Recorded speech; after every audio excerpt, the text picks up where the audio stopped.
까마귀 날자 배 떨어진다는 말이 있죠. 아무 관계도 없이 한 일이 공교롭게도 때가 같아 의심을 받게 된다는 뜻인데요. 최근 우리나라와 인도네시아 사이의 협력 사업을 보면 이 말이 떠오릅니다. 바로 전투기 사업과 배터리 공장을 둘러싼 이야기입니다. 한국형 전투기 공동개발 사업 중 돌연 철수했던 인도네시아 기술진이 1년 5개월여 만에 돌아온다는 소식이 지난 11일 전해졌는데요.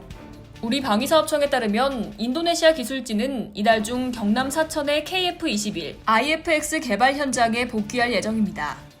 KF-21과 IF-X 공동 개발은 한국과 인도네시아가 2015년부터 2028년까지 약 8조 8천억 원을 투입해 4.5세대급 전투기를 만드는 사업입니다. 인도네시아가 투자금 20%를 맡기로 했죠.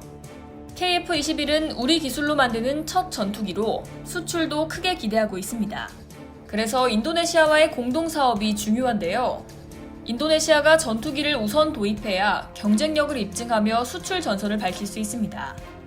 하지만 인도네시아는 최근 몇 년간 분담금을 미납하더니 지난해 3월에는 코로나19 상황 등을 이유로 기술진까지 한국에서 철수시켰죠. 이 때문에 인도네시아가 공동사업에서 발을 빼는 게 아니냐는 우려가 높아졌고 인도네시아에 대한 국내 여론도 부정적으로 돌아섰습니다.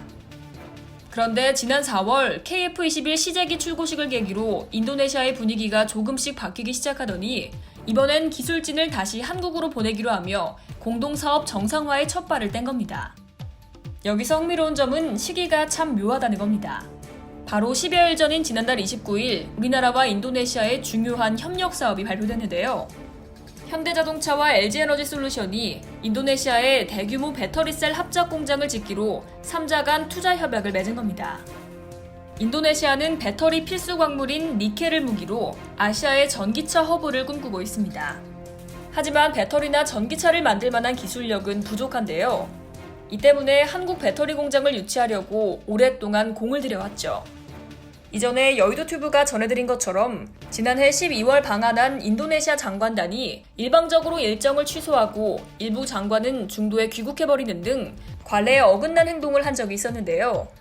당시 배터리 공장에 관한 협약을 받았는데 분위기가 그렇게 돌아가지 않자 돌출 행동을 한 것이라는 해석이 나왔습니다. 이 정도로 한국 배터리 공장 유치는 인도네시아 정부의 중요한 혈안이었죠. 이런 배경을 살펴보면 인도네시아의 소원대로 배터리 공장 설립이 확정 발표된 지 며칠 뒤 인도네시아가 그동안 목리를 부린 한국과의 전투기 공동사업을 본격 재개하는 움직임을 보였다는 사실이 의미심장하게 느껴지지 않을 수 없는데요. 과연 오비일학에 불과한 걸까요? 아니면 다른 내막이 있었던 걸까요? 어쨌든 우리나라와 인도네시아의 협력 프로젝트들이 윈윈 결과를 가져오기를 기대해봅니다. 우리나라가 전투기 사업을 잘 마무리해 수출길까지 시원하게 뚫고 인도네시아를 중심으로 동남아 전기차 시장도 선점하기를 응원합니다. 이상 여의도TV였습니다.